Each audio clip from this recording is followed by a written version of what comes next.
Бесінші сабақта бізде тапсырма менің отбасым болды, моя семья. Сонда сіздердің тапсырмаларыңызды тексергенде өте көп қате кездестік, қателерді көрдік. Сондықтан жаңа отбасы тақырыбына байланысты кішкене бүгін бізде тапсырмаларымыз бар. Мені көрсетейін сіздерге, түсіндірейік. Мысалы бізде қазақтарда, қазақ менталитетімізде біз туыстарды, родственники, үшке бөлеміз. Мысалы туыстар, родственники бізде қалай болады? Өз жұрты, әке жағынан туыстарымыз. Орысша ол родственники по линии отца деп айтамыз, солай бөлеміз. Өз жұрты, әке жағынан туыстарымыз. Родственники по линии отца.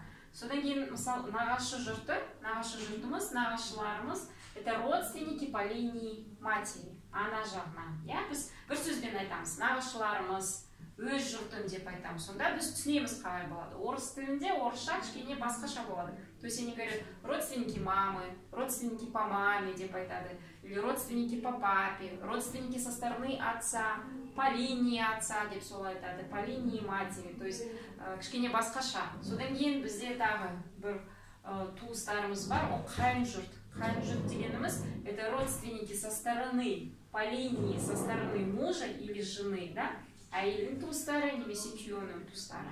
Қазір біз көреміз, мысалы, қалай бөлінеді қазақша, қалай айтуға болады орысша, қазақша. Міне, қараңыздар. Енді ана, мама мы все знаем, мама, мать, ана, шеше қазақша болады. Мама, мать. Әкеміз дегеніміз папа, отец. Отец это более так построже звучит. Папа это как-то более по-домашнему звучит. Папа деп айтамыз. Содан кейін әжеміз, ол бар.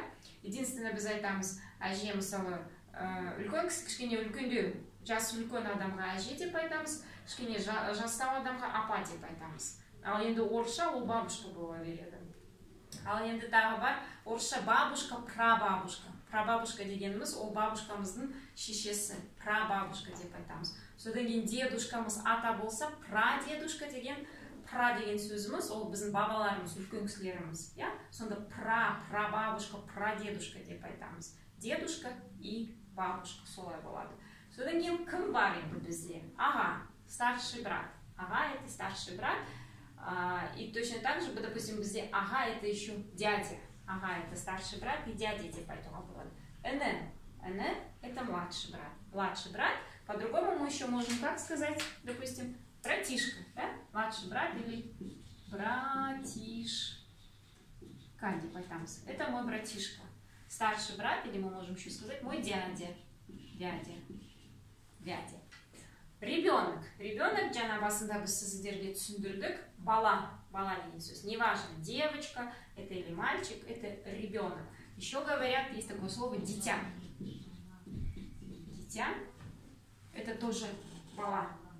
Дитя. Малыш деген ол бөбек. Сәби деп айттық. Ол басқаша. Мына жерде ребенок, бала, дитя. Хорошо, теперь старшая сестра. Қазақша біз әпке деп айтамыз, орысша старшая сестра болады. Сестра. То есть можно прям подчеркнуть и сказать старшая сестра. А можно просто сказать моя сестра. Сестра деген сөз, ол жаңағы жасы, менен жасы үлкен деген адам. Бір жас болсын, екі жас болсын. То есть мы понимаем, что сестра это нас старше. Сестра деп. Сестра емес сестра. Сестра емес сестра деп айтамыз. Сестра деп айту керек. Содан кейін мысалы сестренка. Қазақша бізде қазақтарда егер еркек болса, ол жаңағы қарындасым деп айтады. Әйел адам болса, ол айтады сіңлім. Орысша сестренка. Сестренка деп бола береді. Моя сестренка деп айтамыз. На жерде тағы внук, внучка. Так как у нас в русском языке присутствует мужской род и женский род, то у нас внук это мальчик, внучка это девочка. Қазақша біз немере деп айта береміз. Немере. Мысалы қазақтарда бізде қыздың баласы, қарындастың баласы жаңа бөле деп айтамыз. Бөлелер. Орысша ондай жоқ. Внук, внучка. То есть неважно, это қыздың балалары, ұлдың балалары, олар бәрі внук, внучка болады. Ал енді на жерде бабушка, прабабушка дегенде дедушка, прадедушка, здесь также можно сказать правнук, правнучка. То есть шөбере деген сөз, правнук, правнучка. Ал енді немене деген сөз, праправнук, внучка, екі рет пра деп қосамыз. Прабабушка, прадедушка деген солай болады. Қыз дегеніміз дочка, девушка, девочка. Қыз. Моя дочка. Менің қызым, қазақша айтамыз. Девушка бойжеткен қыз, я? Қыз да болады. И девочка, просто девочка, қыз болады. Ал ұл это сын, и ұл это мальчик. Мальчик.